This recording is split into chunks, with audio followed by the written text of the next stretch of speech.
Profetas e Reis. Capítulo 16. A queda da casa de Acabe.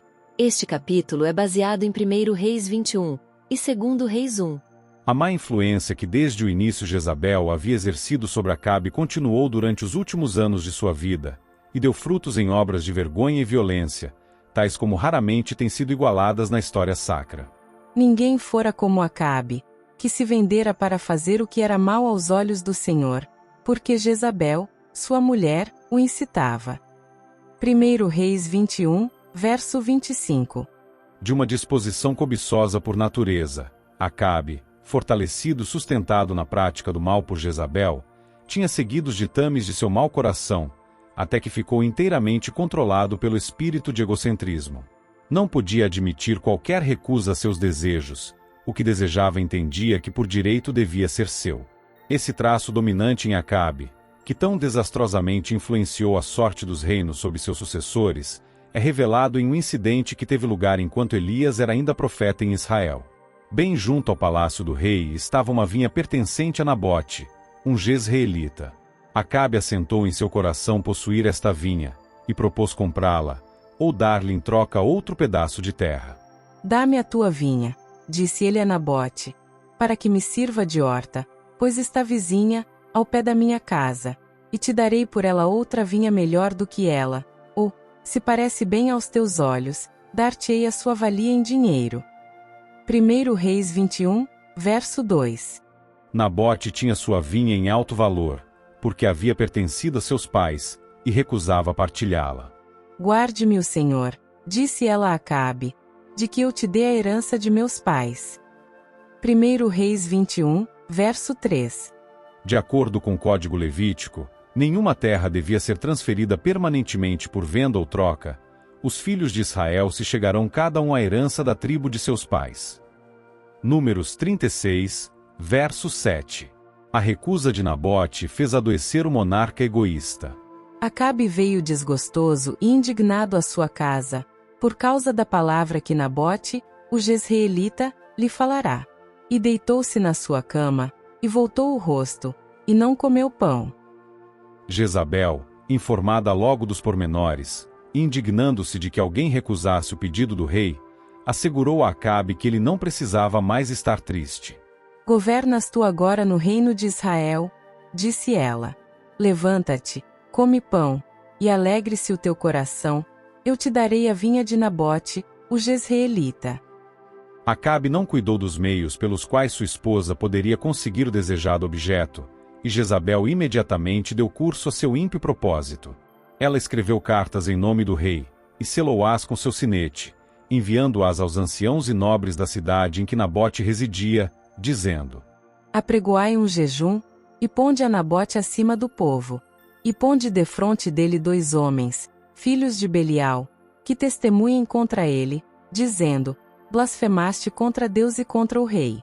E trazei-o fora, e apedrejai-o para que morra. A ordem foi obedecida. Os homens da sua cidade, os anciãos e os nobres que habitavam na sua cidade, fizeram como Jezabel lhes ordenara, conforme estava escrito nas cartas que lhes mandara. Então Jezabel foi ao rei, e ordenou-lhe que se levantasse e tomasse posse da vinha.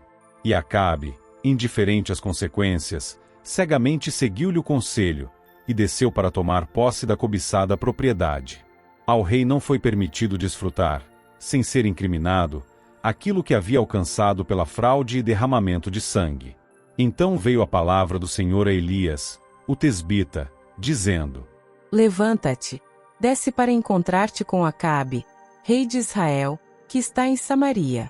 Eis que está na vinha de Nabote, aonde tem descido para a possuir, e falar-lhe-as, dizendo: Assim diz o Senhor, porventura não mataste, e tomaste a herança. E o Senhor deu a Elias posterior instrução para que pronunciasse sobre Acabe um terrível juízo. O profeta deu pressa em executar a ordem divina. O governante culpado, encontrando o severo mensageiro de Jeová face a face na vinha, deu voz a seu súbito temor nas palavras: Já me achaste, inimigo meu. Sem hesitação o mensageiro do Senhor replicou: Achei-te, porquanto já te vendeste para fazeres o que é mal aos olhos do Senhor. Eis que trarei mal sobre ti, e arrancarei a tua posteridade. Nenhuma misericórdia devia ser mostrada. A casa de Acabe devia ser totalmente destruída, como a casa de Jeroboão, filho de Nebate, e como a casa de Baasa, filho de Aías, declarou o Senhor por intermédio de seu servo, por causa da provocação com que me provocaste e fizeste pecar a Israel. E a respeito de Jezabel o Senhor declarou: os cães comerão a Jezabel junto ao antemuro de Jezeel. Aquele que de Acabe morrer na cidade, os cães o comerão, e o que morrer no campo, as aves do céu o comerão. Quando o rei ouviu esta assustadora mensagem, rasgou seus vestidos, e cobriu a sua carne de saco, e jejuou, e jazia em saco, e andava mansamente. Então veio a palavra do Senhor a Elias o tesbita, dizendo: não viste que Acabe se humilha perante mim? Porquanto, pois, se humilha perante mim, não trarei este mal nos seus dias, mas nos dias de seu filho trarei este mal sobre a sua casa. 1 Reis 21, versos 4, 7, 9, 10 e 17 a 29. Foi menos de 3 anos mais tarde que o rei Acabe encontrou a morte às mãos dos sírios. Acasias, seu sucessor, fez o que era mal aos olhos do Senhor, porque andou no caminho de seu pai, como também no caminho de sua mãe, e no caminho de Jeroboão. E serviu a Baal, e se inclinou diante dele, e indignou ao Senhor Deus de Israel. 1 Reis 22, versos 52 e 53, como seu pai Acabe tinha feito. Mas os juízos seguiram de perto os pecados do rebelde rei. Uma guerra desastrosa com Moabe, e a seguir um acidente em que sua própria vida foi ameaçada, atestaram da ira de Deus contra ele. Havendo caído pelas grades de um quarto alto, Acasias, seriamente ferido, e temeroso de um possível desenlace, enviou alguns de seus servos para inquirirem de Baal-Zebube, deus de Ecrom, se restabeleceria ou não. Supunha-se que o deus de Ecrom dava informações, através de um médium dentre seus sacerdotes, sobre futuros eventos. Grande número de pessoas ia inquiri-lo sobre isto, mas as predições ali formuladas, e as informações dadas, procediam do príncipe das trevas. Os servos de Acasias encontrarão-se com um homem de Deus, que fê-los retornar ao rei com a mensagem: porventura não há Deus em Israel, para irdes consultar a Baal-Zebube, deus de Ecrom? E por isso assim diz o Senhor: da cama, a que subiste, não descerás, mas sem falta morrerás. Havendo dado sua mensagem, o profeta partiu. Os admirados servos voltaram depressa ao rei, e repetiram-lhe as palavras do homem de Deus. O rei inquiriu: qual era o traje do homem que vos veio ao encontro e vos falou estas palavras? Eles responderam: era um homem vestido de pelos, e com os lombos cingidos de um cinto de couro. É Elias, o tesbita, segundo Reis 1, versos 2 a 8, exclamou Acasias. Ele sabia que se o desconhecido a quem seus mensageiros tinham encontrado fosse de fato Elias, as palavras de condenação pronunciadas seguramente se cumpririam. Ansioso por impedir, se possível, o ameaçado juízo, ele determinou mandar vir o profeta. 2 vezes Acasias enviou uma companhia de soldados para intimidar o profeta, e 2 vezes a ira de Deus caiu sobre eles em juízo. A 3ª companhia de soldados humilhou-se perante Deus, e seu capitão, ao aproximar-se do mensageiro do Senhor, pôs-se de joelhos diante de Elias, e suplicou-lhe, e disse-lhe: homem de Deus, seja, peço-te, preciosa aos teus olhos a minha vida, e a vida destes 50 teus servos. Então o anjo do Senhor disse a Elias: desce com este, não temas. E levantou-se, e desceu com ele ao rei. E disse-lhe: assim diz o Senhor: por que enviaste mensageiros a consultar a Baal-Zebube, deus de Ecrom? Porventura é porque não há Deus em Israel, para consultar a sua palavra. Portanto desta cama, a que subiste, não descerás, mas certamente morrerás. 1 Reis 1, versos 13 a 16. Durante o reinado de seu pai, Acasias tinha testemunhado as maravilhosas obras do Altíssimo. Ele vira as terríveis evidências que Deus havia dado ao apostatado Israel, da maneira como ele trata os que põem de lado obrigatórios reclamos de sua lei. Acasias tinha agido como se essas terríveis realidades fossem apenas tolas histórias. Em vez de humilhar seu coração perante o Senhor, ele havia seguido após Baal, e afinal tinha arriscado sobre isto seu mais ousado ato de impiedade. Rebelde e não disposto a arrepender-se, Acasias morreu conforme a palavra do Senhor, que Elias falará. Segundo Reis 1, verso 17. A história do pecado do rei Acasias e sua punição traz em si uma advertência que ninguém pode subestimar impunemente. Homens de hoje podem não prestar homenagem a deuses pagãos, contudo milhares estão adorando no altar de Satanás tão verdadeiramente como fizera o rei de Israel. O espírito de idolatria predomina no mundo hoje, embora, sob a influência de ciência e educação, tenha assumido formas mais refinadas e atrativas que nos dias em que Acasias procurou o deus de Ecrom. Cada dia acrescenta suas lastimáveis evidências de que a fé na segura palavra da profecia está em declínio, e que em seu lugar superstições e satânicos enganos estão cativando a mente de muitos. Hoje os mistérios do culto pagão são substituídos pelas sessões e associações secretas, ocultismo e maravilhas dos médiuns espíritas. As revelações desses médiuns são avidamente recebidas por milhares que se recusam a aceitar a luz através da palavra de Deus ou de seu espírito. Crentes no espiritismo podem falar com desdém dos mágicos do passado, mas o grande enganador ri triunfante ao se renderem eles às suas artes sob uma forma diferente. Há muitos que recuam horrorizados ante o pensamento de consultar médiuns espíritas, mas são atraídos por formas mais agradáveis de espiritismo. Outros são levados ao extravio pelos ensinamentos da ciência cristã, e pelo misticismo da teosofia e outras religiões orientais. Os apóstolos de quase todas as formas de espiritismo sustentam possuir poder para curar. Eles atribuem este poder à eletricidade, ao magnetismo, aos assim chamados remédios de simpatia, ou a forças latentes contidas na mente do homem.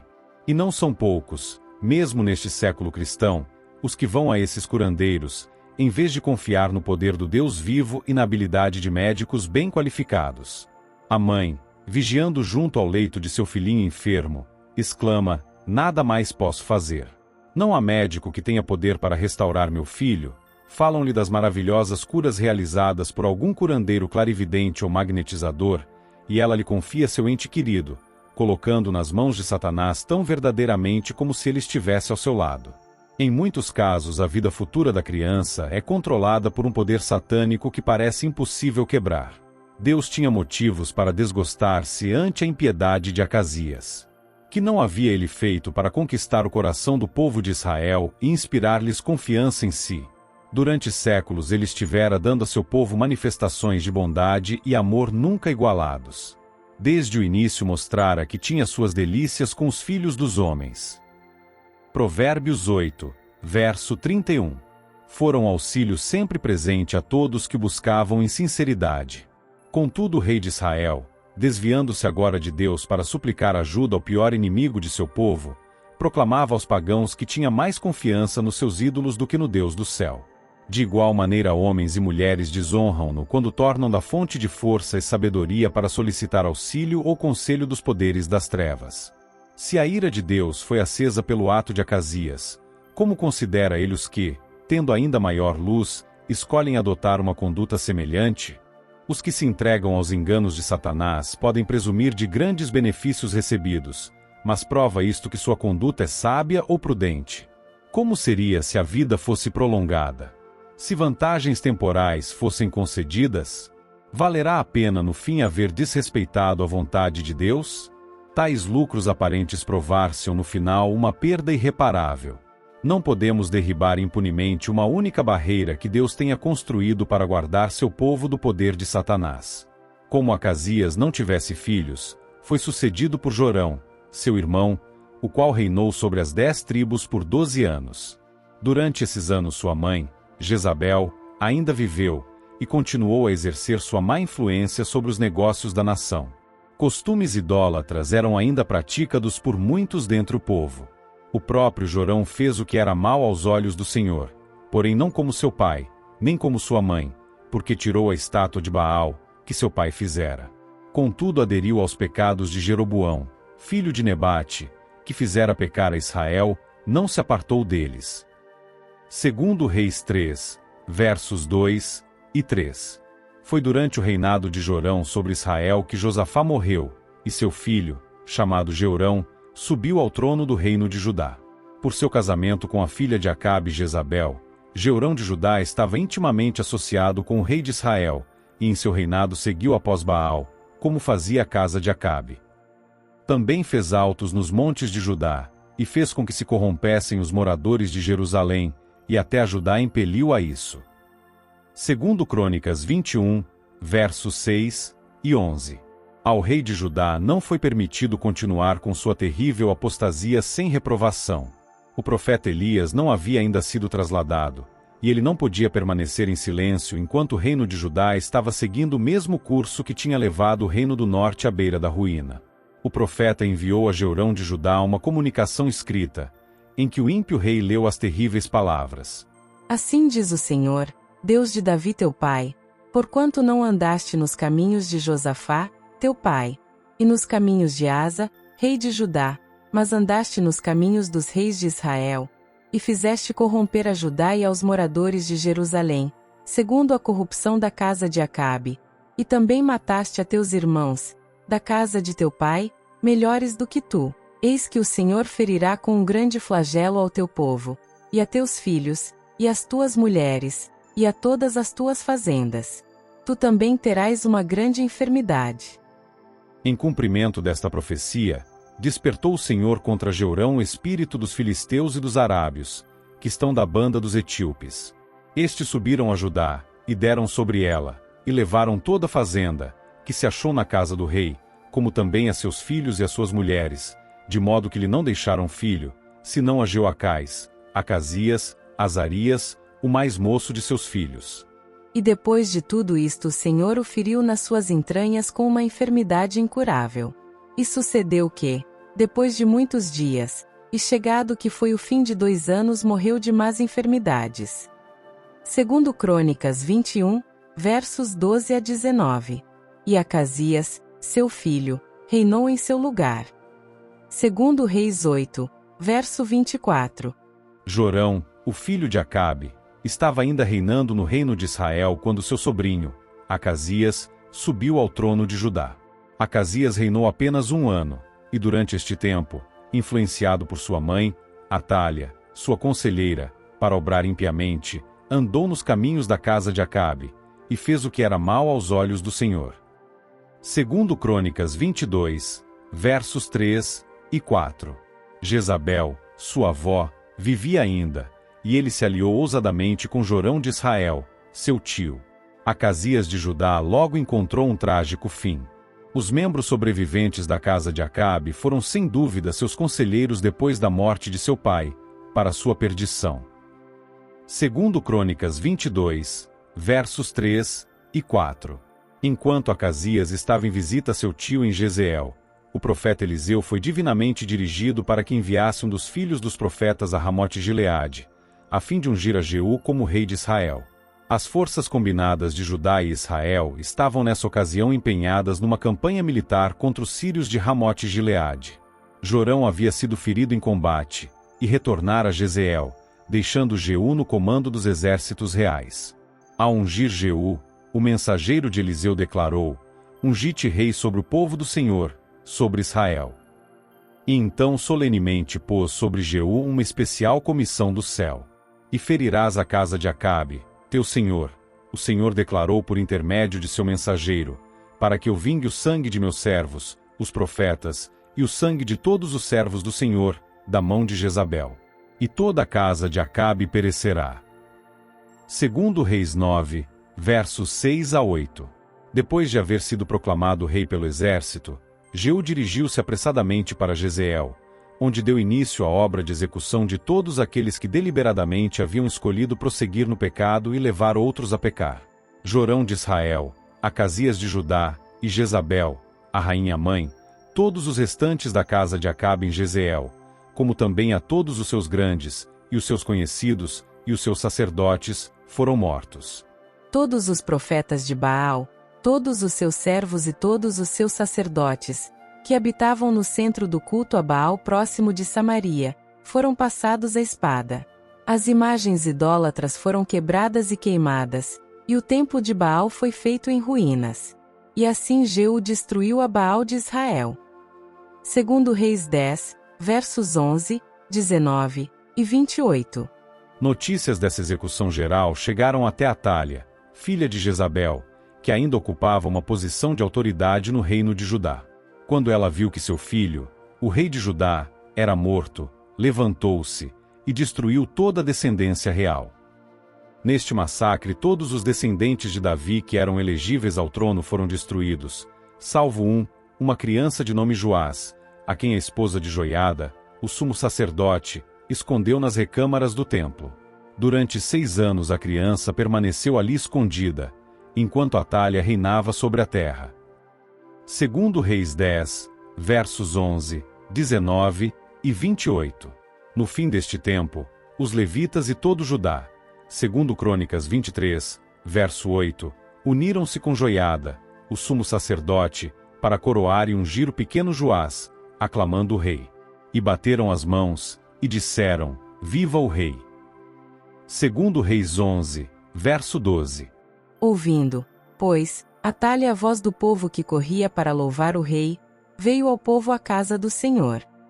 E olhou, e eis que o rei estava junto à coluna, conforme o costume, e os capitães, e as trombetas junto ao rei, e todo o povo da terra estava alegre, e tocava as trombetas.